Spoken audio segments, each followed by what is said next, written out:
and Take your time, please. I am. I'm already, my nerves is racked. I know. Is it blocking the view?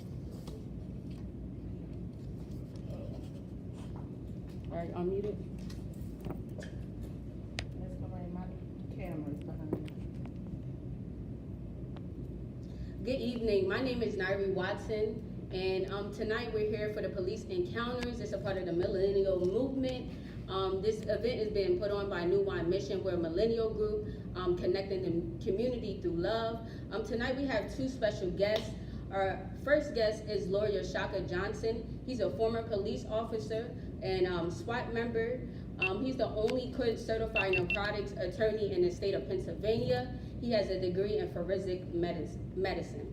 And our next guest is Captain Counts. He's been on the force for 22 years. He has 3 daughters and 1 son on the way. He's born in Trenton, New Jersey.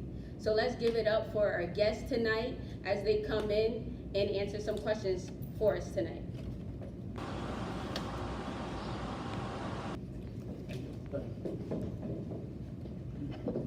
All right. So our first question is going to be for both of you guys. In the media, we have a lot. We hear a lot about Blue Lives Matter and the police undeniable bond. Having worked as a police officer, do you think this impacts the way you deal with police officers on a daily basis? And either one of you guys can answer first. Blue Lives Matter, what did you say? Blue Lives Matter. Yep. So, feel free, bro. All right. So one of the things I tell everybody, again, when I introduce myself, you know what I'm saying, you introduced me as a police officer 22 years, but what was more important to me was the fact that I have 3 daughters who I love dearly, and I have my first boy that's on the way. So that's my way, and then from my upbringing, you know, I was raised in a family where my dad was into the street life, and my mother was a God-fearing churchman. So pretty much that taught me to have, she always taught me to have the values of always be a human being first. So like I tell everybody, before I became a police officer, I was Deshaun Counts. I'm a human being first. I am a police officer. Do Blue Lives Matter? Yes, Blue Lives Matter because I'm a police officer. Black lives absolutely matter because I'm African American male. So I would definitely say that Black lives matter. I have no shame to say that. And then I would say all lives matter, just the fact that I'm a Christian. So I hope to answer your question. I pretty much try to treat people the way I want to be treated, and that's how I try to police. Sometimes, you know, say even during the recent protests of Wilmington, you know, I caught a lot of flack from members in the community saying, "You over time, you should be on the side with us." But part of the reason why I took this job is so I can make a difference, and I can say that in my 22 years, I have made a difference. You know, as far as on the job as well as in the community. I'm pretty much I'm respect. I can pretty much go in any part of the city. People come up to me, people talk to me that may not have a rapport, that may not talk to other police officers.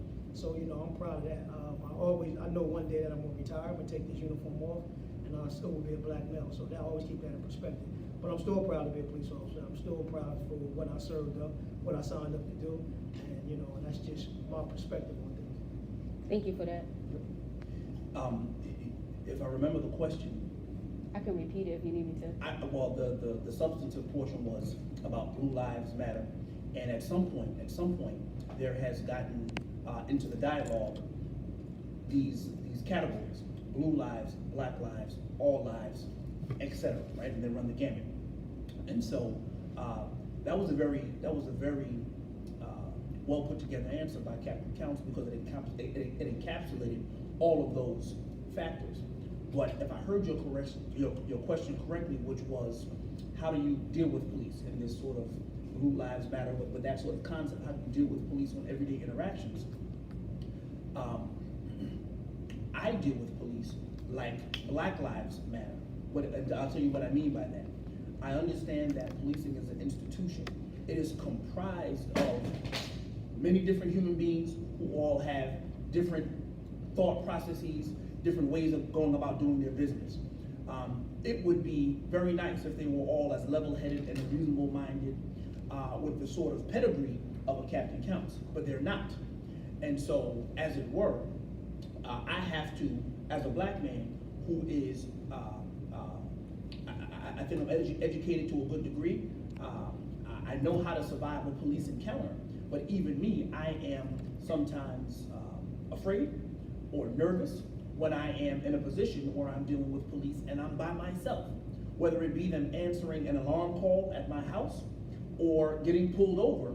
I am always cognizant of the fact that here I am, a black man, and it's my word against the blue word. And it has nothing to do with race in terms of the police department, white versus black. To answer your question, I am always very cognizant in the scenario, not to do things that would cause the police to be to feel that they're in danger, not to move too quickly. And I say that because I don't think white America has those fears. Not to move too quickly, to always show your hands, don't raise your voice because it might be deemed as aggressive. Those sort of things that when I'm encountering officers, I'm doing those things with the understanding of how they may be perceiving me, as opposed to how I really am. All right, thank you for your answer. I think as millennials, we sometimes we get pulled over by police, and we get kind of scared, and we don't always know what to do when we're in that situation. So as a millennial, if I was to get pulled over, what are my rights when I get pulled over? Very good. I'll do a few and toss it your way. Yes, sir. I think keeping all of like the legalese out of it for just a moment, I like to call this surviving the event, right? To survive the event, to survive the traffic stop. And survive, when I first said that phrase, it didn't mean survive in terms of stay alive. It has morphed into meaning stay alive. How to leave from that traffic event and not be one of the many fatalities that we hear about. One of the things you want to do is, and this is the part of the thing what I was telling you a moment ago about me recognizing the dynamic. You have to, a lot of times when the window goes down, people, what'd you pull me over for? And they instantly begin sort of a negative dialogue. You have the legal right to know that, I understand that. But we're talking about surviving the episode. And surviving sometimes means maybe not getting a ticket, maybe getting a warning, maybe not getting pulled out and having this incident go, to the 10th degree. Part of that is just waiting and allowing the officer to sort of dictate what happens. We know that we need license and insurance and registration. Don't reach for it until the officer asks you to. The third thing I'll say before I hand it over to Captain Counts is address know who you're talking to. I'm looking right now, I'm talking to a police officer. I know how to read his chevrons and his bars, so I know I'm speaking to a captain. If you know that, to be able to say, Captain, Captain, is there an issue here? Or Officer, is there an issue here, by addressing him by his title and maybe by his rank, you automatically let the person you're speaking to know this person, if A, is being very respectful, and B, is observant, and C, is not trying to antagonize the situation. And there's a difference between police officers, sheriffs, constables, marshals. They all want to be troopers, right? They all want to be called, not the cop, okay? They want to be called their proper title. So if you say trooper, and look at a badge, a nameplate if you can. So if you say Officer Captain Counts, Trooper Smith, Marshal Jones, Deputy Jones, what have you, it automatically tends to, in some subtle way, de-escalate a situation. Absolutely. One of the things I like what Mr. Johnson said when he started off, he said survival, and I definitely agree. So, and to piggyback off that, one of the things I always like to tell people is live to tell your story. You can't tell your story if something happened to you in a negative way, or if something that you have an encounter with the police and there's no one around, there's no video. So I always tell people, as he said, survive. I always tell people live to tell your story. Again, as he said, what you want to do when you encounter the police is make sure that it's a positive interaction. Now, it's up to you, and it's up to the officer. I'm not going to put there's both sides need to be balanced, both sides need to be respectful. But if not, like he said, when you get pulled over, always look at the badge number, always look at the car. Let the person know that you're aware of your surroundings, your situation. Captain counts or officer counts. Excuse me, can you tell me why I'm being pulled over? They say, wait, be patient. Where you get pulled over or your encounter with the police on the street is not the time to argue or the time to present your case in court. That's why you have people like Mr. Johnson here who can present your case. And again, I always tell people, we can charge you. That does not mean that you're innocent to prove guilty. And I know some people may say, well, that's not always true. But But I always tell people, at least you are able to live to tell your story. So you want to make sure the encounter is positive to the best of your ability. You want to try to control the situation. Again, one of the things I tell people is when you get pulled over, especially at nighttime, I always put my hands on the steering wheel, and I do this myself. Put my hands on the steering wheel, you know, before you reach. I say, officer, hey, my license or insurance are in here. May I reach? You know, you want to do these things. Again, and if you feel nervous, you want to go to a well-lit place. I tell people drive slowly. You know, if you want to go to a well-lit place because you're fear for your safety, anything of that nature. But everybody now have recording devices and things of that nature. You know, cut your recording device off. I'm a type of officer, you know, I know that was one of the questions. I don't mind being recorded because I do my job the way it's supposed to be, the way it's supposed to be done. So I don't mind being recorded. I will say that when you do record, make sure you're doing it from a safe distance, you know, where your officer can't say that you're invading their privacy, invading their space, or that they feel threatened or alarmed by your action. If I pull you over and then your family members are running to the car, I don't know what's their intention. I don't know what they're intending to do. So most important thing I always tell people, live to tell your story. Yes.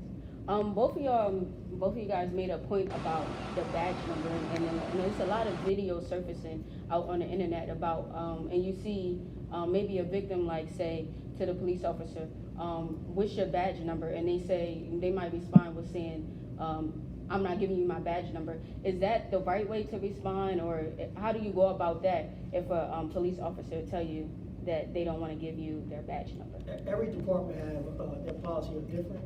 We are required to tell you our name and provide our badge number. But again, if they don't, you know, don't take it and make it an encounter that you become argumentative. You know, again, just use that later on where, you know, saying you can either present it with your attorney, or there's other means you can do it. Go to your counsel person, you know who's the prosecuting you. One of the things President Obama talked about when there was different things going on in the country is make sure you know who's your counsel person, who's your state representative. You know, make sure you know, say if you can schedule an appointment with the chief. But I always tell people, you know, we have to, if you're not satisfied with how things are done, you can take it to internal affairs. If you're not satisfied there, take it to your counsel person. Never stop fighting for what you believe is right or what you think is the right way to do things. Now, you may come to find out that, you know, saying what the officer did follow policy and procedure, you know, and then that's when if it's something that the community think is bad, that's when you go about and you affect change. But I think you should do it when you want to affect change, you have to do it in a positive way.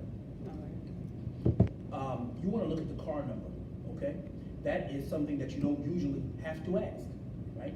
Usually, a lot of police departments have insignia on the outside of the vehicle that is usually dedicated per shift or for certain officers, certain tactical units, etc. There's some descriptive lettering on the outside. You may not know what it means. It may say JT-5. You don't know what that means, but it means something, obviously, to the internal workings of the police department. So, like a badge number, where you have to ask for it, you don't know if you're getting the right badge number, if the officer's giving you their proper credentials. That vehicle number is very easy and visible for you to see. You get that, and then when you report that officer, you go down to the local district, the local police department. There are signed cars, so they'll know Officer Blank was assigned to JT5. They'll know who it was. So you can do that without having to ask what the badge number is. Well, if you don't have the badge number or the car is not, if it's an unmarked police car, as again, you know, so when most police officers go on service, it's a date, time, all that information is documented. So always remember the date, the time, the location, and the place of the encounter. Okay, thank you for that. If I'm pulled over, do I have to allow the police to search my car, or is it a process the police have to go through before searching my car? Oh, sure. The answer is no. You certainly, you know, the answer is no. Blank no, okay? You don't have to let the police search your car at all. And to be perfectly truthful, you would be wise not to, okay? Let me give that little bit of information to you. I know some people feel like, well, I have nothing to hide, or they want to give the perception that they have nothing to hide. Conversely, the thought process is, if I say I don't want you to search it, I must be hiding something, and I will heighten the officer's suspicion. That sort of mentality, I think, is quite frankly rooted in the slave mentality, because I can tell you that my white counterparts, very good friends of mine, they don't think that. Okay? They think that they have an absolute protection by the state and federal constitution, and they feel like they are cloaked and protected by it, and they think that if you want to search my car, you have to give the proper credentials. I have found that it is usually black and brown people who acquiesce to these sort of searches by way of that reasoning, which is, I don't want to act like I have anything to hide. It's not about hiding anything. In order to search a vehicle, the police officers have to have probable cause. If you have probable cause, you don't need my consent. You go to a court and you get a warrant, or you take the necessary steps as per the law. But as a motorist and a citizen, I would say there's no reason to have the police searching your vehicle in any circumstances. And again, one of the things I would say is, if the officer insists, then, you know, that's not the time and the place to fight the officer. Comply. Again, you want to live and tell your story. As he stated, you want to survive. And he's absolutely right. You know, an officer needs probable cause to search your car. The only way that if they see a weapon that's in plain view and is, you know, for their safety, they can secure that weapon that's in plain view. Mm-hmm. But any other than that, they need probable cause. And if you don't feel comfortable with the officer, you can say no. Now the officer may tell you, I'm gonna keep you here until I get a search warrant. Hey, the officer has the right to do that if he has the probable cause. But if not, you know, he or she could be bluffing. But it's your right to say no if you don't want the officer to search your car. Now, if the officer get a search warrant, then absolutely you have to comply to the search warrant. Our next question is, should you tell the police your side of the story when you're arrested? Or should you wait until you get a lawyer? How should you go about that process? I think, if you don't mind, I think that, and I don't want to put words in Captain Count's mouth, but I would think that police officers would rather you tell your side of the story because they like to have something to go off of, you know, with respect to their investigation. Whether they believe your story, disbelieve your story, fact is they like to have both sides. But I'm going to tell you, and I'm going to be very clear to everyone watching this broadcast, that it is ill-advised to give the police your side of the story there on the roadside. You understand? 9 times out of 10 will not make the officer, persuade the officer not to charge you with a criminal offense, to be honest with you. All you have done is waived your right to remain silent, and it is usually futile, okay? So I suggest that you don't do that, and just like Captain Counsel said a couple of times, you're not in the courthouse on the side of the road, right? You are absolutely within the discretion of that police officer in that moment. If you're arrested, or if you know, there's some negative fallout as a result of your pullover, wait until you have consulted counsel who knows the merits of the law, and wait until you are at least in the safety of that particular advisement of counsel on a court to be able to tell your story. That on the side of the road, for your story to be misconstrued, words twisted, etc. That's not what I said, but that's not what I meant. It's too much, and it will serve you ill purpose. And absolutely, as he stated, as an officer, we would like for you to talk to me. However, though, I'm the type of officer that I would not get offended if you exercise your right, and if you refuse to talk, I won't take that person. That's just the way that I am. That's just the way that I police. Again, I understand, or I believe that if I build a firm enough case, that, you know, I can get a conviction based upon the case that I build. So again, would I like for you to talk to me? Absolutely, but not at the point to where you feel. That's not what I like. Is you have to feel that you might feel like you're going to be incriminated. You feel like you want to be incriminated. Absolutely not. All right, thank you.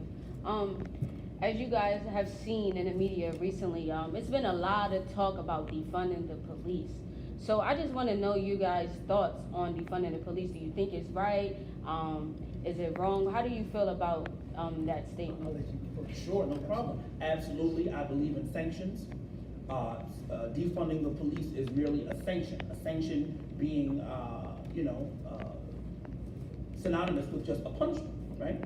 And so there's money usually earmarked when you are talking about local government through the city or whatever municipality. There's money earmarked for the police department, and that is for equipment, new cars, salaries, pensions, raises, etc., etc.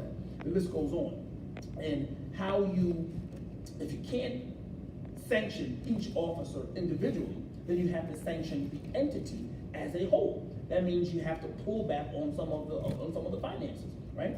And so I find it very interesting that when you have progressive lawmakers who say, well, arrest some police officers for misconduct, there's a problem there. Police officers have a problem. I find that when you have people who say, all right, well, let's defund the entity, forget the officers in their individual capacity, let's defund the entity. They have a problem with that. So it seems to me that many police entities would like to go unfettered, unchecked, unabsolved of any wrongdoing. They don't want anything to happen. And we're trying to find some sort of a punishment, if you will, for what has been years of misappropriate behavior. So I think defunding, what that means to me is you're going to pull back. That means salaries will sometimes not have to be raised. Police have some of the best benefits in the universe, all right? And so sometimes those will have to be affected. I think it's widely known that you have to affect people in their pockets in order to get their attention. And that's exactly what that does. It affects them in their pockets and will get their attention. See, this is where I guess I'm agree to disagree. I definitely don't feel like you should defund the police, and more so, again, I think all police officers should be held accountable for their action. So I definitely have no problem with that. However, though, again, defund the police, as you said, some of that will it affect my pay. And again, as I told you, I have a family. I want to make sure that I can always provide for them. But at the same time, I definitely feel like officers should be held accountable for their action if the action is inappropriate. But you know what it'll do? It will have brother officers policing one another instead of staying sometimes silent, and silence is complicit. So that when you are, there may be, let's just say for the sake of this conversation, there are 100 officers in your department, but there are only 20 people that I respect to the level of this gentleman right here. 20, right? 20 of the 100, that's 20%. The 20% are the minority. So the problem is that 80% go around doing all sorts of nefarious behavior. The 20% remain silent. They do their job the way in which we want them to. They form relationships with the community. They don't abuse their authority, but they're only the minority, right? That's the problem, they're the minority. And so if you affect the entity as a whole, you'll start getting what I call lateral policing, meaning officers will start to police those to their left and their right, their brother and sister officers.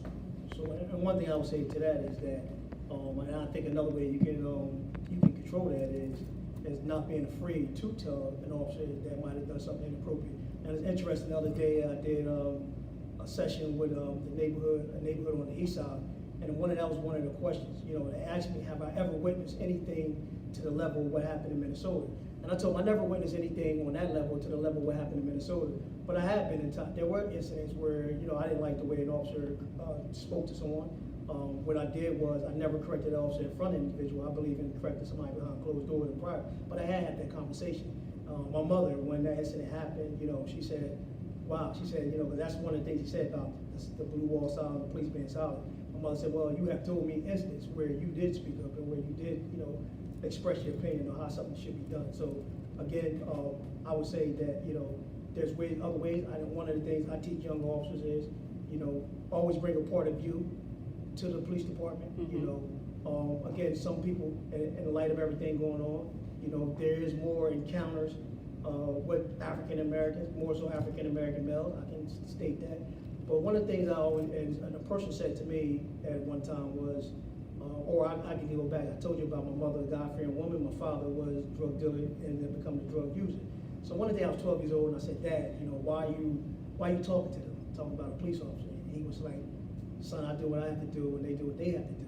He said, I'll never disrespect a man who's doing his or her job, and you got to do it the right way. I'm sure Mr. Johnson agreed with me on that. So that's something that stuck with me. So one of the things now, how I mentor some of the young officers, I said, never be afraid to bring a part of you to this police department, your culture, what you believe, and don't be afraid to bring that into the police department. One of the things somebody told me is, and I'll end it, is you can scream and shout at a screaming building all you want, but the only way you make changes is from within. All right. One of the ways you make changes. Yes. So you talked about you don't believe in defunding the police. So as citizens, how can citizens have more say in what takes place in the police department? Again, one of the ways you said, if you take funding, definitely get people attention. But again, I think one of the things I see sometimes with people is I think they just accept things for the way it is. I grew up in East Train, a high crime, high drug neighborhood. I have a lot of friends who, they lost their lives to gun violence, things of that nature. But some of them who may not be too favorable to the police still have love and respect for me. But one of the things is, so I was determined, not to let my current situation dictate my final outcome. However, I'm also a firm believer in, when you do leave the hood, you know what I'm saying, don't be afraid to go back and pull other people up. So one of the things is, I would say, you know, you have to get back to your question is, you have to make sure you hold people accountable, the police department, elected officials, the community, and we got to hold the community accountable too. You know, we have to, you know, those people who are not making things too favorable for us, we got to hold them accountable. I'm a firm believer in holding everybody accountable. Accountability is definitely, I'd agree with you on that, Captain. They have things called like a citizen advisory commission. If you're really interested in, and you know, there's this big divide, right? There's the big divide. Anybody seen in the presence of police officers is usually looked on by the rest of the community sort of disfavorably. But you have to be next to them to get things done. And so there are all sorts of pilot programs. They don't come with pay, okay? They don't come with pay, but they give you some level of influence in terms of what goes on. And you can be sort of a liaison between the police department and the community. You can't lose yourself in that particular position, who you are, but you can become a liaison. And a lot of them are called the Citizen Advisory Committee, and they're called different things in different departments. But you're a person in the community who has an in with the police department, and you can take messages back and forth from the community to the police and vice versa. Okay. So it's a lot of data out that talks about the school to prison pipeline and how based on reading levels in the second grade, we're building prisons in our neighborhoods. So what can you say about the school to prison pipeline? What are your thoughts on that in terms of building prisons? Well, I think it's very real. The average age, at least I'm going to go to just to Philadelphia as an example. The average age, we have 5 prisons on one street. We have 5 prisons on one street, and the average age there is probably 22. The average age, the median age is probably 22, maybe a little bit younger at this point. I don't have any of the data with respect to the reading level of a certain community and whether they build prisons, but I will tell you this. The public school system is seeming a lot more like prison as it currently exists right now, all right?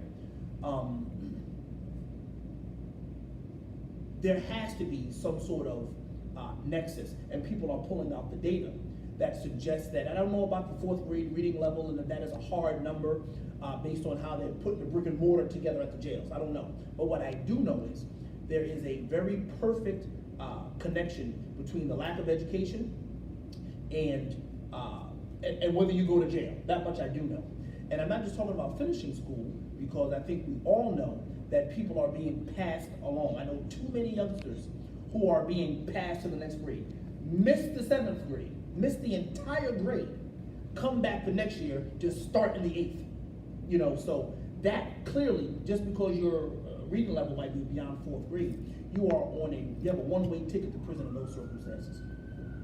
I would say definitely, as far, especially challenging neighborhoods, neighborhoods with like high crime, there's definitely more, you know, you see more people from those type of neighborhoods that are actually going to prison.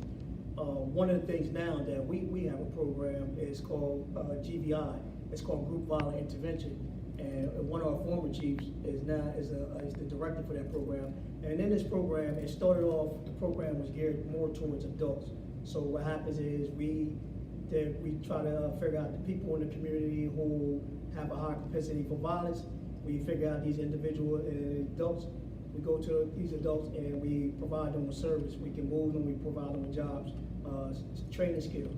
Now, recently in the city of Wilmington, that uptick of violence rate mostly juvenile. So we recently revamped and got permission from the governor to target juveniles. And it's interesting that we have a police officer who initially go with the council person, who one of the guys, he have a plethora of experience in the counseling field, social service, and then it's a retired chief. Initially, when we go there, the people in the community, especially some of the parents, are a little hesitant, and rightfully so, just because of the lack of rapport. But once they start explaining the program, once they say, hey, we're trying to help keep your son alive, we're trying to help keep your son out of prison, we're trying not to let your son be another statistic, most of the parents are pretty much now starting to get on board. And I was just talking to the director today. I said, you know, I hope that you really can have one day, some of these kids can come back and say, you know, they're doing this and they're doing that, and have a success story. And both of them that are committed to this program say it's going to happen. So, so one of the things to reverse and change those things is we have to change our environment. We have to change our outcomes. Sometimes it's easier said than done. Yeah.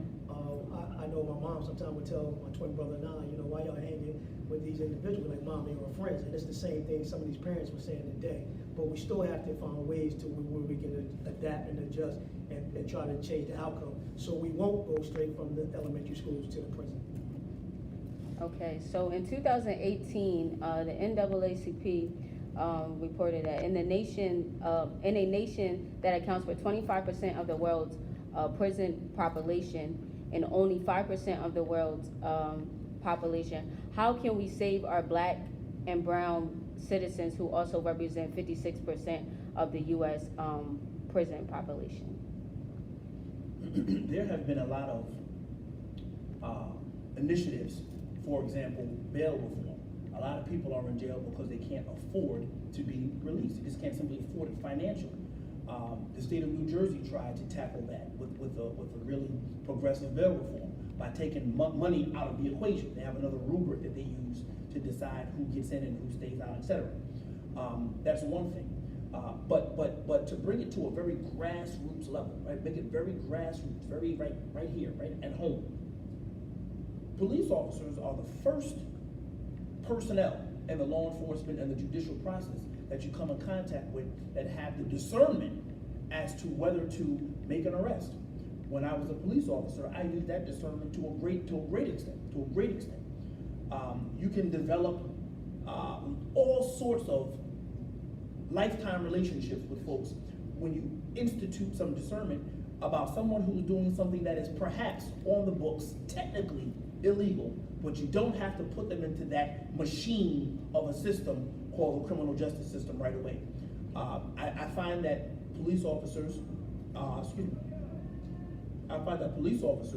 are stat driven a lot of the times by the powers that be at their individual departments. You have to understand that police officers are driven by the number of arrests. They are lauded with favor and accoutrements, advancements, perhaps better days off. Some people get take-home cars. There are sort of things that make the comforts at working at a particular job a little bit easier if you are an officer who produces. Production is qualified usually as how many arrests you've made. They don't qualify production as how many hands you've shaken this week. How many people have you talked to and passed a smile and perhaps given a better perception of police? That's not qualified. On a stat sheet, it's qualified as I've locked up 15 people, you've locked up 10, I've been more productive. I get the reward. And so with that as the mentality, you have to understand that the police officers are the gatekeepers for who comes into the criminal justice system. So our current chief, that's a good point that he brought up, and that's one of his philosophy. His philosophy is community engagement. So again, and the police department realized you can't arrest your way out of a problem. That's not going to solve the problem. So again, it's one of the things now is we're placing more emphasis on the officers getting out of the car, putting their hats on, going and speaking to people, and that's how you break down barriers. We realize that you can't form established relationships when you're in the car and you got the windows up. So we strongly encourage the officers to get out of the car. We also know it's a process that's going to take a while, but we do actually go around. And some of the community meetings that I go to say, yeah, I do see this officer, or they know some of the officers by name. So that's one of the things that we're saying now, that we're trying to really get all officers to engage the community in a positive way, getting out the car, because we realize that we can't arrest our way out, no problem. Before I go to the next question, I'm gonna just ask our viewers to put some questions in our chat box so we can ask, and then we're gonna move into that segment soon.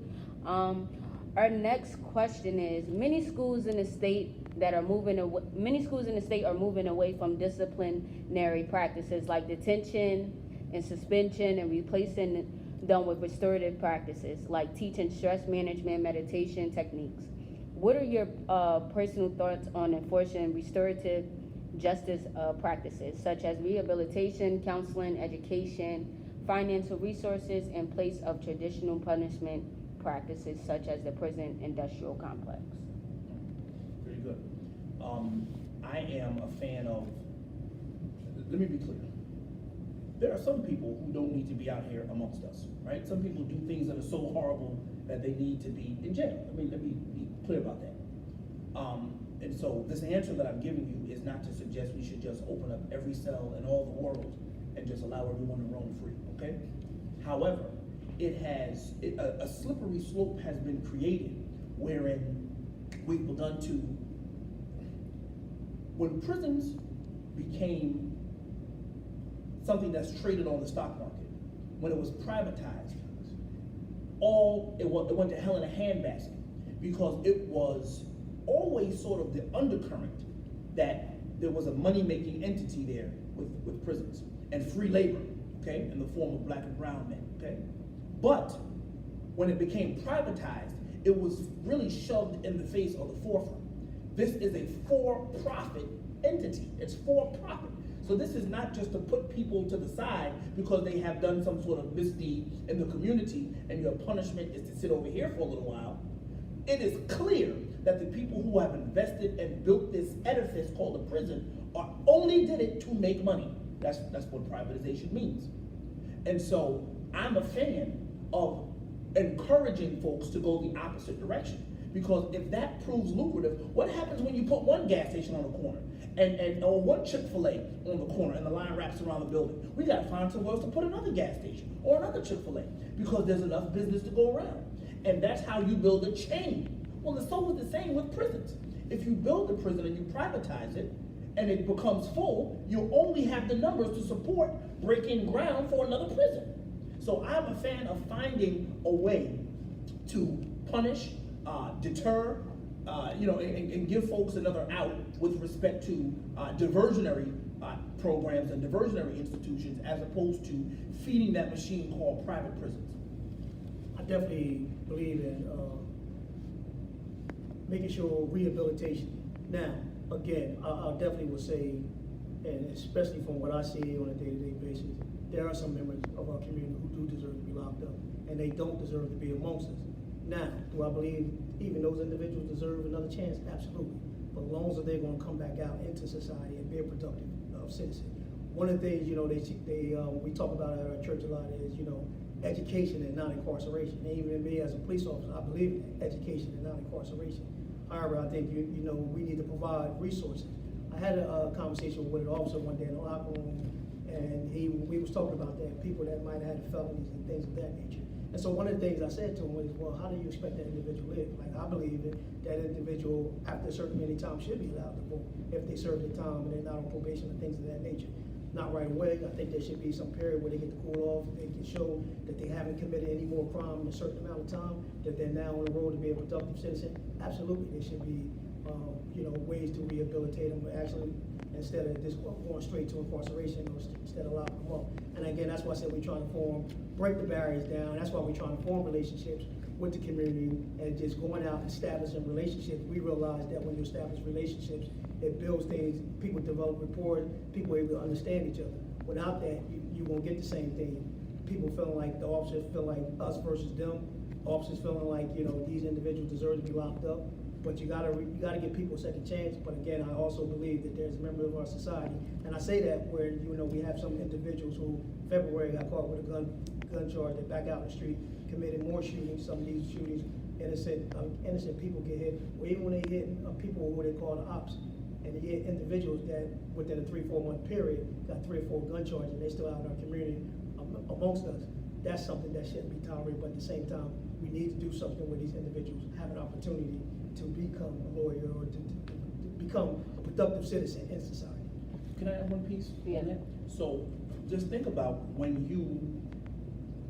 we talk, so sometimes we start the conversation from the middle, right? We don't go to the foreword, right? We don't go to the beginning of the book. And so whatever is responsible for the behavior of certain people, whether it's poverty, whether it's a combination of poverty, lack of education, parents who don't have parenting skills. It's a whole smorgasbord. It's a buffet of things that cause these problems. You warehouse a person, put them in jail. You send them back out, stripped naked of everything they might have achieved, and put them back in the same community with a token and say, now, do it better than you did it the first time. which is foolhardy. It's a setup for failure, is what it is. However, if you have children that you can't afford in this country, we'll give you welfare. And with that welfare, you get free money. You get daycare. You get cash assistance. You get food stamps. You get what you need to keep up with those of us who can't afford it, right? You get what you need. But when it comes to prison, you'll put somebody in jail, strip them of everything, and then send them back out to the community and say, get it right this time, with nothing. Set up for failure. And that's why I said we now have a program where, again, they provide them with social services. Like you said, you can't put somebody back out there who don't know, who don't have no understanding, or who have a lack of understanding, or have a lack of resources. You have to provide resources. That was another question at a community meeting that a person asked me. They said, you know, do you think a person environment affects crime? I said, absolutely. And then with some people say, no, the environment doesn't. It absolutely does. You know, when there's lack of resources and these individuals don't have it, you know, these individuals are going to resort to survival of the fittest. So you have to provide them with resources that can better them, that can enhance their life and cause them to become productive citizens. I think this question is more so towards you, Captain. Is there any training that that replaces a lot of the shoot to kill that's going on? Is it any training that you guys take on? That one of the things we try to assess and to de-escalate a situation before that. So de-escalation is real big right now. Training with mental illness is real big right now. Officers understanding that. So we have officers who we call crisis intervention certified, and sometimes when the nature of the complaint come in as a person who might be experiencing mental issues, we try to make sure we search through the board to try to figure out to send an officer that has that special training, because that officer may be able to know a way where they know how to talk. They have the special training where they can talk to that individual and try to de-escalate the situation where the officer was not trained in crisis intervention, might not. So every officer does get some training, but there's other officers who have more advanced training. So that's one of the things we do. Now, as far as, you know, so we hoping that you can take account of your skill set, your ability to assess the situation, and then, you know, make the right choice when it comes to life and death. Sometimes some people say, well, why don't you shoot in the leg? We have use of force continuum, you know, that start off from the officer present. You're hoping that deter things, and then it comes through verbal command. Then it comes to soft hand technique, hard hand technique, which might be something where you use hard hand technique, might call the bruise. And then we call intermediate weapons, which would be the taser, bean bags, and different things of that nature. And then, of course, deadly force would be your firearm. So, at no point that you have to follow that continuum. But one of the things we train, and we don't say we train shoot to kill, we say we shoot to stop, or to stop the situation or bring the situation under control. So there are a lot of training that police officers are doing now as far as de-escalation and crisis intervention, to try to understand the nature of a complaint, the nature of a person, to try to minimize the use of force or the use of deadly force. and Okay. So, let me be very clear. My mother asked me that all the time. I don't know what show she watches or but why couldn't they shoot him in the leg or the hand? Whatever bad TJ Hooker show she watches or whatever. but the moral of the story is this: police officers, when they're trained at the academy, and those of us who are SWAT or have some sort of special skills as it relates to tactical weapons, the silhouette that you train on is only from the waist to the head. There are no arms in the silhouette. There are no legs in the silhouette. As a matter of fact, the higher you score, this is police training, the higher you score, the closer it is to your heart. I'm just telling you how it's trained. So what I'm telling you is, if I raised a puppy to be this way, you'd say I was raising a killer puppy. So I'm telling you that we're training officers, and there's no one who can discount what I'm saying. I challenge them to do so. The silhouette that you train on, right, is only, they call it center mass, right? That's where you get the most points. If you shoot outside of center mass, that's less worth points. And if you shoot in the head, that's quite frankly worth, a headshot is worth 4 or 5 points as well. So what I'm explaining to you is we're training officers, some of whom come from military experience, who had the same type of training. They're trained to kill, because if you shoot somebody in the center mass of their head, the likelihood is they're going to die. Any officer who shoots somebody in the in the thigh or the ankle. Trust me, it's a bad shot and he missed. It wasn't intentional. I'm telling you, that's not how they're trained. So that's why one of the things we do, we have other tools that we can use, whether it's a bean bag, something of that nature, person armed with a knife, the taser, things of that nature. But when we're trained, we do train for center mass, and that's because that's the target that's more likely to hit. Our department, we don't get more points for the head, but we do train as far as the center mass area. Okay, I'm gonna ask a question from out of the chat. Someone said, why is it that in some states felons can vote, but not in other states like Delaware? What can we do as citizens to change that? You gotta talk to your legislature. You have to petition your legislature. Votes is what matters. You can put referendums on an election, and you'll notice sometimes you go on the polls and have a question they're asking you. Do you want such and such to happen, and you can vote on that. It all comes from your government, from your state government.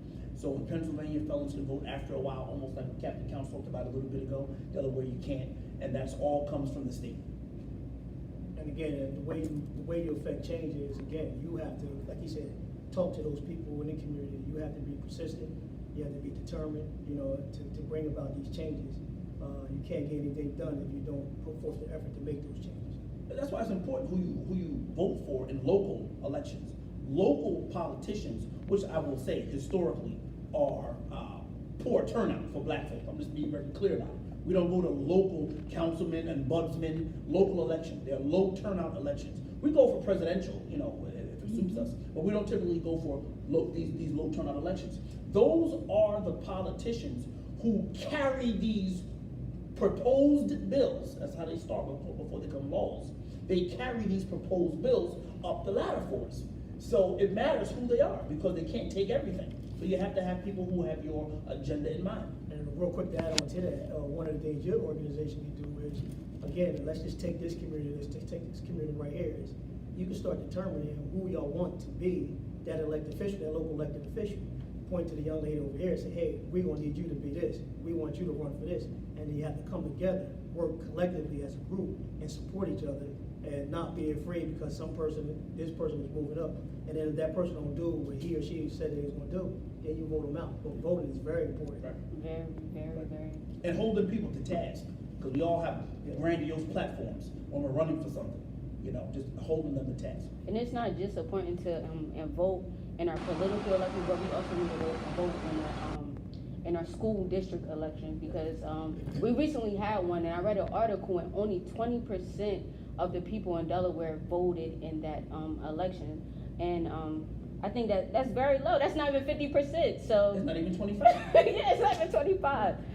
So another question that comes from the audience is, what do you have to offer to people who want to live the criminal lifestyle? What's that now? What do you have to offer to people who want to live the criminal lifestyle? So I think they're trying to say, is it any places or maybe Room and board at his jail. Apparently, room and board, free meals. or maybe bed I and don't know, breakfast. maybe Leave, not live, leave the criminal lifestyle. Well, we got a bed and breakfast over here at Wilmington. When they want to leave the lifestyle? Leave. Leave the lifestyle? oh, leave. Okay, Yeah.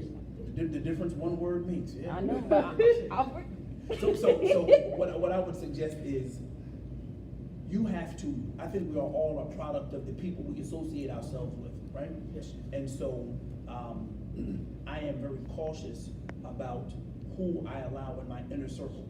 And if somebody is, they're found wanting, they gotta get out the circle and possibly replace with somebody else. That's just how I live my life. And I'm sure as a police officer from East Trenton, right? Yes, sir. You had to do the same thing many times. And so they want to leave the criminal lifestyle. It really starts with who you have in your immediate cipher, right? Who are the people in your immediate wingspan?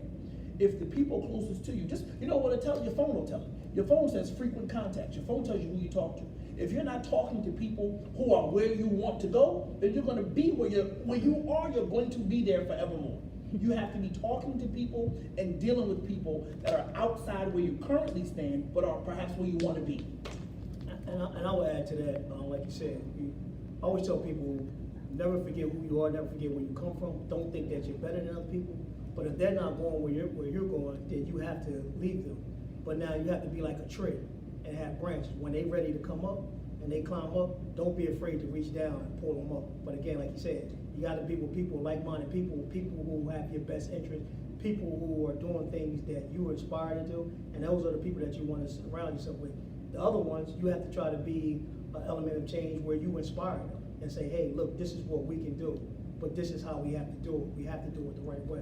Again, even with that, I'm all for peaceful protest, but let's do it in a way where we're not getting criminal charges, where we're not putting ourselves in a situation where somebody said their life, they felt threatened and they're taking our life. So you have to do things to elevate yourself if you want to change. Tell that young man or young woman, there's a saying that I like to say, in life, if you want to be a master, you have to submit to a master, right? That's what it is. You have, if you want to be a master in anything, a master painter, master chef, master cook, master police officer, if you want to master a craft, right? Even some of the nefarious misdeeds, you come up under the tutelage of an old head who put you on game. That's how it works. You can do the same thing outside of the criminal element. The same thing. You have to take a few moments and invest in yourself.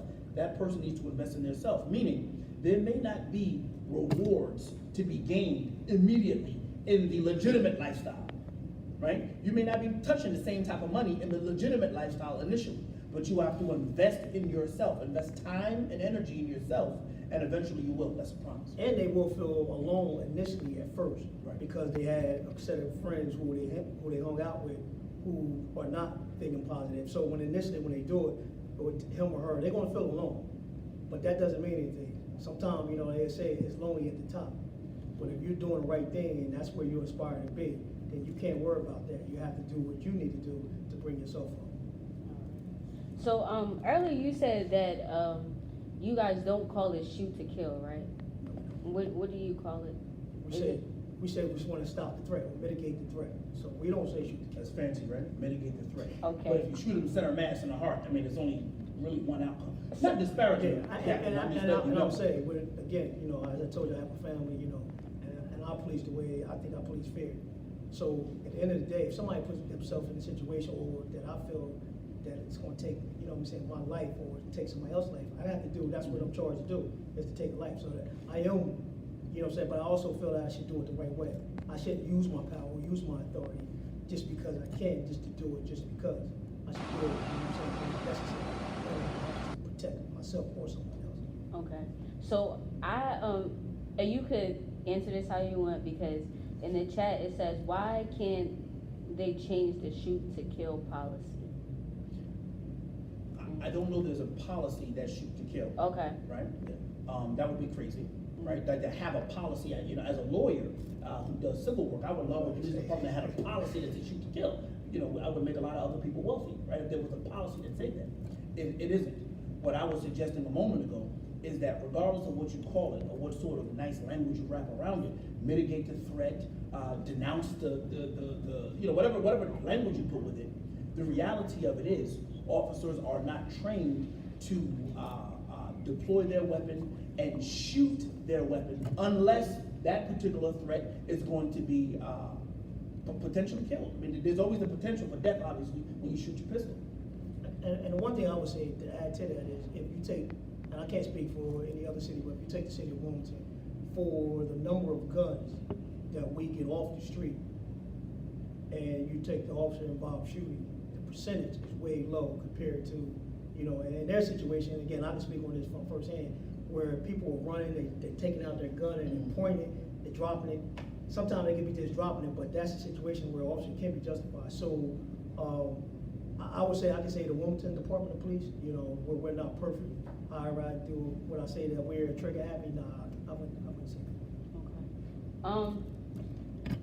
Our next question says, why don't police use rubber bullets instead of always going to hard ammunition? Again, remember, if you recall, when I talked about, we have intermediate weapons, which are less lethal weapons. So those are the weapons where the beanbag, or those can be considered some of the rubber bullets.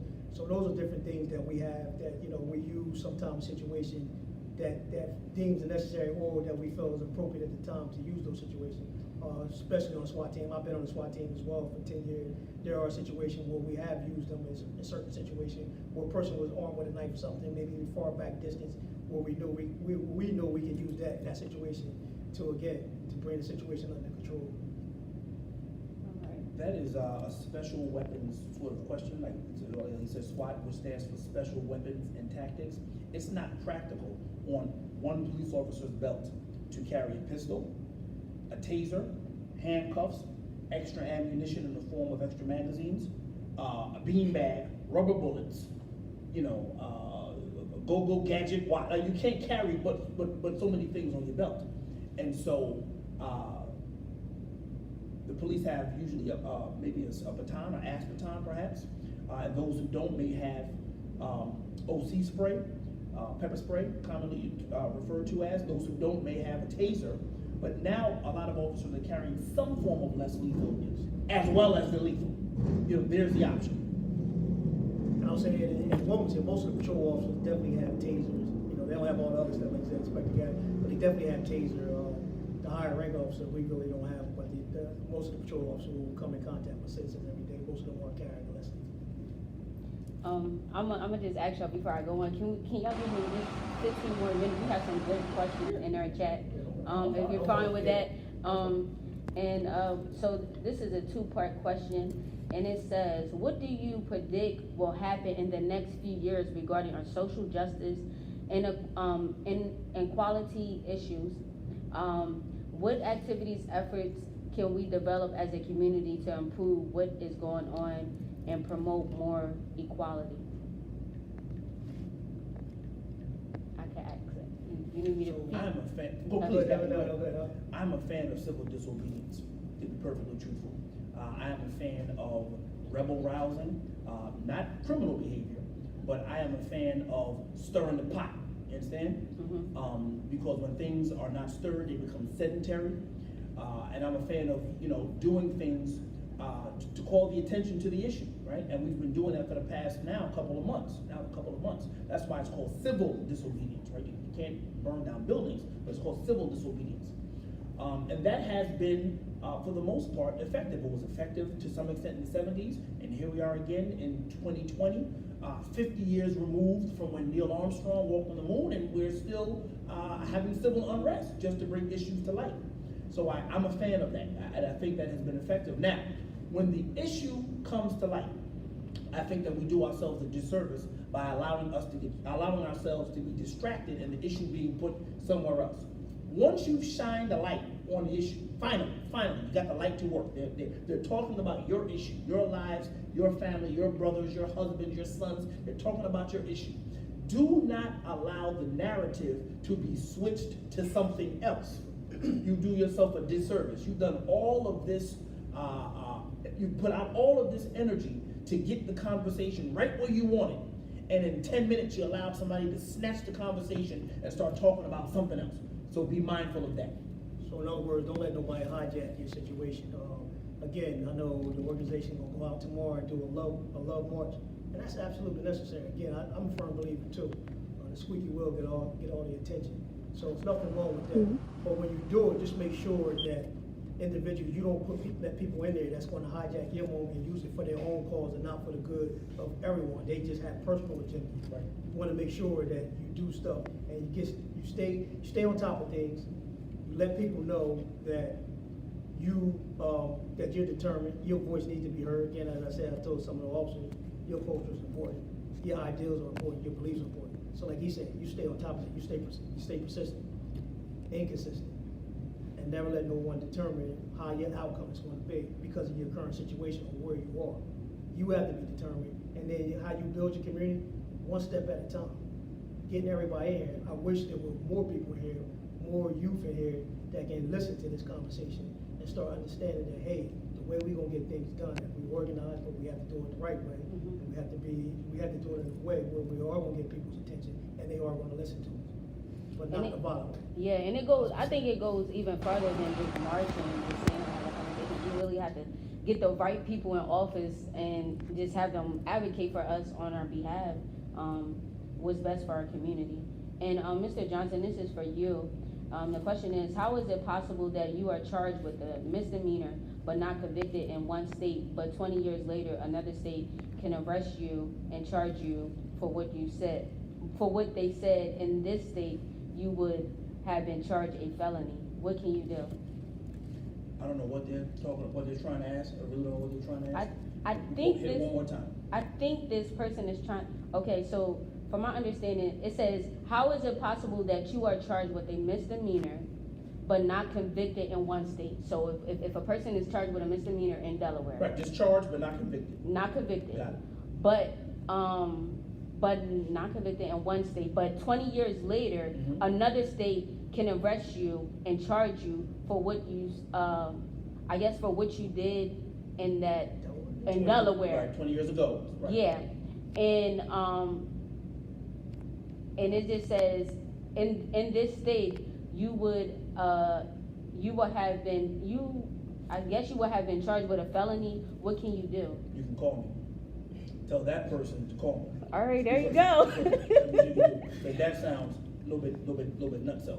Right? Okay. So, because if that's what happened to that person, and it's exactly as they described, they may have a civil suit against a local municipality. So you probably should call and let's vet it out and make sure that something, a lot of times, let me just say this, a lot of times I find that attorneys don't take the time to explain. They usher people through the process, and folks don't really know what they're signing up for in a lot of instances, And here you are 20 years later thinking your situation is one way, and it could have been a whole different way 20 years ago.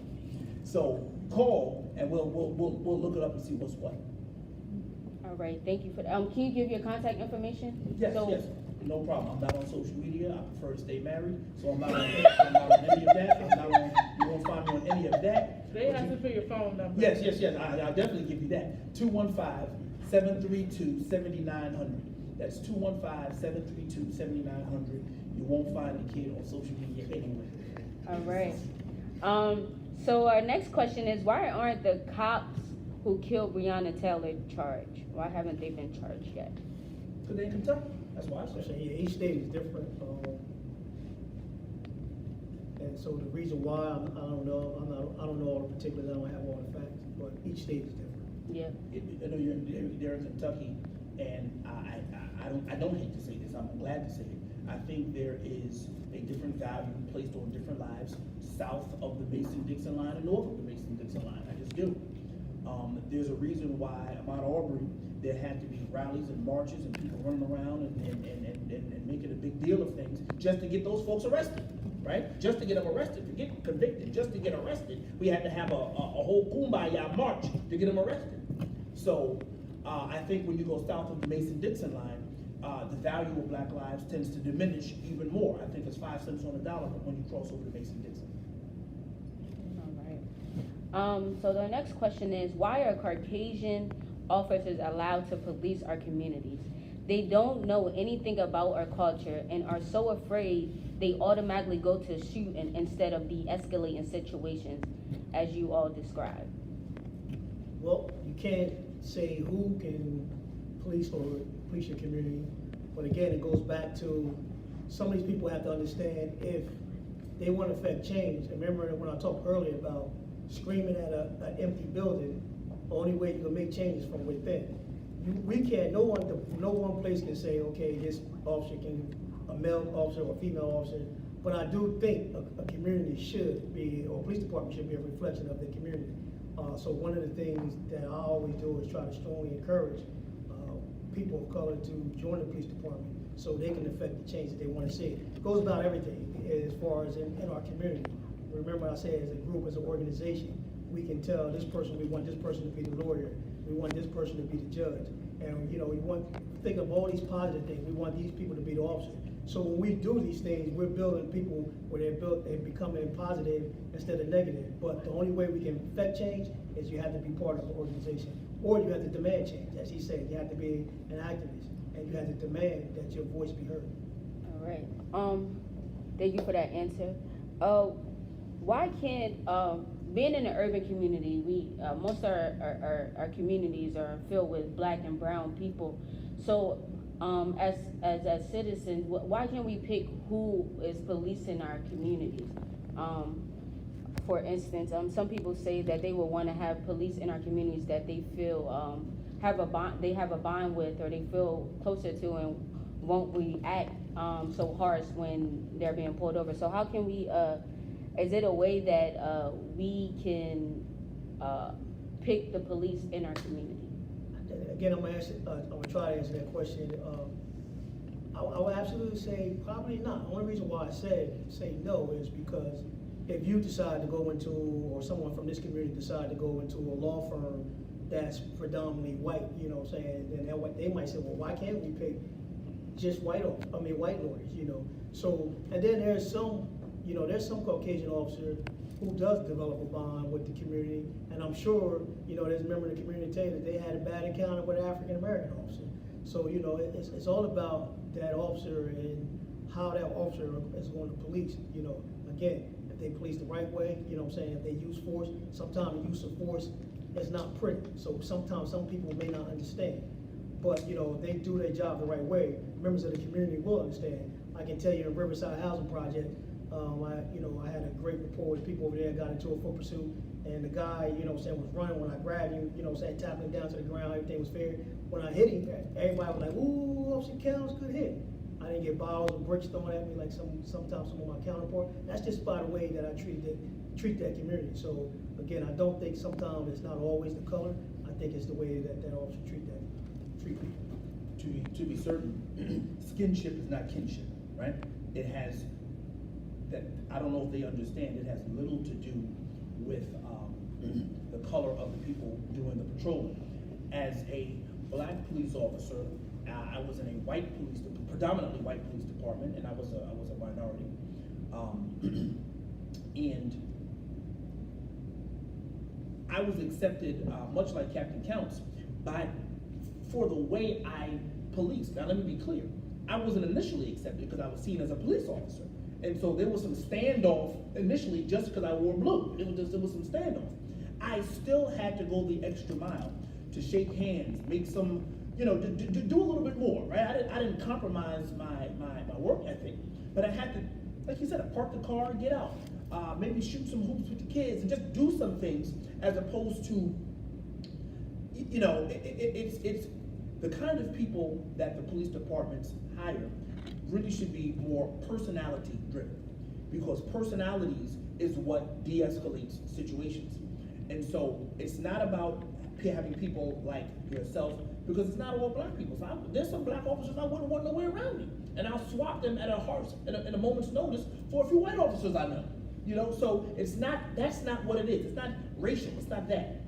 You want a certain kind of person, a certain kind of human being who understands the merit of other individuals and understands how to treat people with dignity, and understand that just because these people are out here down bad right now and living in the projects, when you go in their house, you don't kick their stuff around. You don't act a certain kind of way. You treat people with respect, although you may live differently. This is all they have in the universe. So it's the way you talk to them, the way you go about your business, that will get you loads and loads of respect, and it'll travel through the neighborhood. Folks will know about it. They'll talk about you. And for the most part, to quickly add on to that, policing is a male-dominant profession, and as he said, sometimes there's some female officers. There was times a situation where female officers may not be as strong as the male officers, but a situation was about to escalate where it's going to get physical. The male officer and the person from the community are going back and forth, exchanging hostile words. Female officer go up, talk to that individual, say, "Sir, I really need you to put your hands behind your back," and the person comply. And even when I was a sergeant, a young sergeant at the time, one of my officers came up to me and said, "Sarge, man," he said, "this officer, he said, we was getting ready to get into a fisticuff with this individual." He said, "This officer just came up and she was able to de-escalate the situation." So again, you need a variety of officers that can do the job, and they should be personality driven. And then when it warrants that you have to use force or do your job, then that's when you should take it to that level. And people won't question if they hear Officer Blank, who is known to be a community-oriented officer, got into a fight or got into a gun battle. The community will be, sort of on the side of that particular officer, on the side of the police. You wonder why people don't talk to the police when they want information, they want, to know who's who and what's what. People don't talk because they're not comfortable. All right. This next question, I really like this question. It says, how can the community help fight crime when there was a no snitching policy in the black community? That's a great question. That is a great question. And here again, like when one of your questions was about video recording, I always say I don't have a problem with people recording, because I do my job the right way. Mm-hmm. But a lot of times when we come on these scenes, that's the first thing everybody do is bring out their camera. So one of the ways I always tell them is, I'm like, I have no problem with you doing this, but when there's a shooting, just bring your camera out, put it live, and say if you can, put it on social media when nobody don't even know it's you, but record the person that's engaging, when they're in an argument, that's engaging in that shooting. That'll help too. So there's different ways. I think that you have to take interest in your community. You can't expect the police, especially if the police if you say they're not from your community, you can't expect nobody to care for your community the way that you would care for your community. I still believe, and I firmly believe, that everybody should treat people the way they want to be treated. Like he said, if they go into the project, you still should treat that person with serve man, or treat them with respect, not thinking that you're so high and above that you can go in and talk to them any type of way or kick their furniture around. But I firmly believe the community have to step up. The community has to take a role and be involved in what's going on. The community has to realize that there's only 1% of the individuals out there that are committing most of the crime in the community. It's not the entire community, just like it's not the entire police department. But those individuals that are out there that's causing terror and havoc in our community, we gotta call them out. And I'm a firm believer, like I said, hold everybody accountable, hold the police accountable, but also hold the people in the community accountable. All right. I have 2 more questions, and then we're going to wrap it up. The next question is, how can more black and brown people join the force when they may have a police record from when they were younger, but now have changed? That's a good question. One of the things I tell people is you try to work on getting expungement to get that off your record. And again, going back to what I said earlier about, I think if you commit a crime, I don't think it should be held against you. I think if you show a period, because again, like he's talking about circumstances, where people come from, I look at, I could have went the direction that my father went. Thank God I chose to go the direction that my mom, my dad still my dad, and I still love him. But however, there was opportunity. Growing up, I was not a perfect kid, and I have admit that even during my interview. So one of the things I tell them is to stay persistent. If you get denied, don't use that, don't let that denial stop. Remember, don't let your current situation dictate your final destination. Keep applying until that door open up. Be determined, be resilient. That's the type of people we are, and that's what you should do. Just a follow-up question. What is the process of expungement? How do you get your record expunged? I'm going to tell you exactly how to do that. Okay. I'm going to add on that, and it dovetails nicely into your question. So, resilience and that's all great. And to continue applying, but people have real issues, real concerns, families, children, bills, etc. We're not going to keep knocking on the door that we know will not be answered, and then we just move on. And sometimes move on means move back to a life of perhaps misdeeds or what have you. There are a great many people I know that are trying to change their circumstances, and so what needs to happen is a lot of employers, the police department, corrections, sheriff's department, law enforcement, community at large, even the military, you can no longer get in with a record, all right? And I remember when I was coming up in the military, you could go with felonies on your record. You could go with felonies, murder on your record. You can go and serve your country. Half the people in Vietnam, don't even get me started. Half the people who went to Vietnam had open cases. They needed people that bad. We are at a point now in 2020 when you have to have the kind of record to get into the military or the police department that you have to go to Princeton or Yale. Same kind of criminal record. None, which is insanity, right? Because it would seem to me that if I am of the community and I sort of know the who's and the what's what, and none of us are clean, all of us didn't get caught. And if that is a truism, it would seem to me that these departments would have personnel in the human resources department who would create some sort of program, where we would bring some officers in, or bring some pilot officers in, or some people to come in, and maybe you go on a special kind of probation. Probationary period may be a year. You get 3 years with a mentor, with an officer attached to you for a period of time, et cetera, et cetera. There's something we can do to make sure you pass muster. But just to say no and leave the door closed and require you to have an impeccable record is nonsense. And it starts to exclude many more black and brown people than it includes. So, and add on to that, then I'll let you go, so you can finish about the expungement report. So to add on to that, you know, so I would say that our department, it is strict requirement, but then when we sit around, I served in the Human Resources Division for a couple of years, we sit around the table, that's one of the things I keep in mind. And one of the things I'll say, I know my chief a couple times looked at me and said, what's your take on this individual? And I'm like, yeah, let's take a chance on this individual. I can recall, and I said it right in front of the whole room. I said, I ran from the cops when I was a teenager. Like he said, no one's perfect. I don't care who you are or where you come from. Everybody And, has you a know, and the chief looked at me and said, okay, all right. I can also say, again, when you affect change, he said, you know, you have to have people that's going to advocate. I can also say that, you know, said there was a few years ago a situation where I did advocate for some officers, and one officer got fired, and I was able to help that officer get his job, and the officer is still currently serving. So, you know, yes, we do need people who willing to step up and who are willing to advocate. And I can say, while sometimes some people may be silent, there are some people, and there are some of us who are willing to step up and who are willing to speak about right and wrong. With respect to the expungement question, it's very state specific, right? So I know you have viewers from the tri-state area, so it's very state specific. But it has everything to do with not only what you were charged with, but here's the keystone, what you were convicted of, and if there was a conviction. All of that matters. Misdemeanors obviously are very different from felonies, et cetera, et cetera. The kind of misdemeanor even matters. Not all misdemeanors are made alike. And so I would encourage anyone who is even considering an expungement to call an attorney in their part of the universe. If you're in Delaware, call one in Delaware, New Jersey, Pennsylvania, et cetera. And have somebody pull your record and tell you if you qualify for a full expungement or a redacted expungement, meaning some of the things. You know, so your record doesn't look quite as bad. You can get some things off of there. It affects your employability. It affects where you can get housing. It affects whether you can get loans. It affects so many things that folks don't even realize how you are perceived in terms of your criminal dossier. All right. So all across the nation, gun violence is a big issue. So I just want you guys to speak on what do you think we can do in our community? And Mr. Johnson, you can talk about Philadelphia, and Captain, you can talk about Delaware. How do you think we can what can we do to change the gun violence in our community? That is it's a very weighty question, right? It's so many things wrong. No one ever asked the question, so I won't attempt to answer it, but no one ever asked the question, where are all these guns coming from?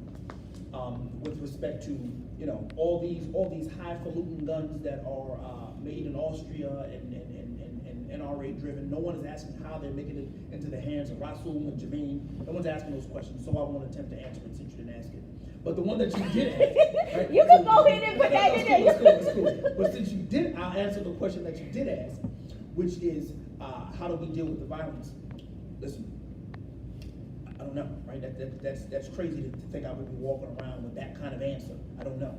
But what I do know is that everything is the byproduct of multiple ingredients that form one, sort of solution. You have to pick apart what the issues are and address them one by one. For some people, violence is related to mental health. There's lots of folks walking around our communities with undiagnosed mental health issues. I'm sure you see it every day when you're policing. They've never been formally diagnosed, but they're walking around with mental health issues. There are lots of folks in poverty who are angry. It's so many different reasons. There's so many reasons. You can pick any one we've talked about tonight and start there, It will naturally dovetail into the rest of the issues. I concur. And I was gonna say, you pretty much you did. You answered it earlier. You know, there's so many issues where that if you address the issue, so some of these kids are, there's some kids that we know sleeping in cars, and so you can imagine the mental mindset of that kid when that kid goes to school. So there's other issues that if you address, I think it definitely would change the dynamic of society. So again, when I was at a community meeting, and again I told them, the lack of resources. I don't think nobody just want things given to them. I know I don't want things just given to me. I want to work for it. But if you have to provide, resources that can help stop crime or that can help reduce it, you have to provide people with opportunity and the means to make themselves better. But you have to give them that opportunity. All All right, that's our last question. Do you guys have any, last comments, information you wanna give out before we close this out? The last thing I'll say is, I don't want, the freedom fighters who are out here doing, in my opinion, what is, very good work. It is lots of energy being put into, these marches, lots of, manpower. I don't want that lost for men and women, young and old, and it's really something that's being driven, I think, by the millennials. And I don't want to lose that, right? I don't want to lose that. So I'm just gonna caution people one last time. Do not let anyone take over your movement and redirect the narrative and take the light that you have shining on your issue and redirect it on their own issue or their own agenda. Don't have people come into your community when you are peacefully marching and start blowing up ATMs. Don't have passing out dynamite. I have been around the hood, the neighborhood. My come-uppins were very modest, I'll just say it that way. And I've never known any other black people to own dynamite except Wile E. Coyote on the cartoons, right? So the fact that black people now have dynamite, you have to ask yourself where it came from. Don't let people take over your mission and turn the narrative into something else. That's all I'm saying. Stay the course. And I would say, Nari, thank you for inviting me. I definitely appreciate it. And I would say, continue doing these things. Continue having dialogue. Initially, things are uncomfortable, but we have to break down barriers and we have to talk. And then to add on to what he said, never let no one dictate to you how your mission is going to be. There is a powerful movement going on, and I say that when I'm going shopping, different stores are saying, oh yeah, we're donating money to the Urban League, we're donating money to this cause. So don't let this movement that's powerful right now, don't let people come in, as he said, outsiders. That even happened here in the city of Wilmington on May 30th. We arrested somebody that was from the state of Washington, all the way on the other side of the country, who have no connection, who have no ties to the community, who does not look like most of the people in the impoverished neighborhoods or the challenging neighborhoods. So don't let these individuals hijack your movement. Stand up for what you believe in, stand up for righteousness, stand up for justice. Everyone deserves it, every citizen should deserve it. Equality should be given to all, but you need people who are going to stay true to the mission and don't get distracted. Again, one of the other protesters that I had to deal with, he was an organizer. Him and I had a great conversation, and he said, and that wasn't the defund police, but it was some people saying we don't want the police in our neighborhood. He said, he asked the guy, he said, okay, you work in Newcastle, your son is in the city. He said, who's going to help your son if your son need help? And he said the guy didn't think about that. So again, stay true, stay focused. There are people who have different opinions. Don't discredit everybody because their opinion don't line up with yours right away, but find a way to take everybody's view and belief and find a common goal and push for positive change. All right, I'm gonna just join y'all really fast.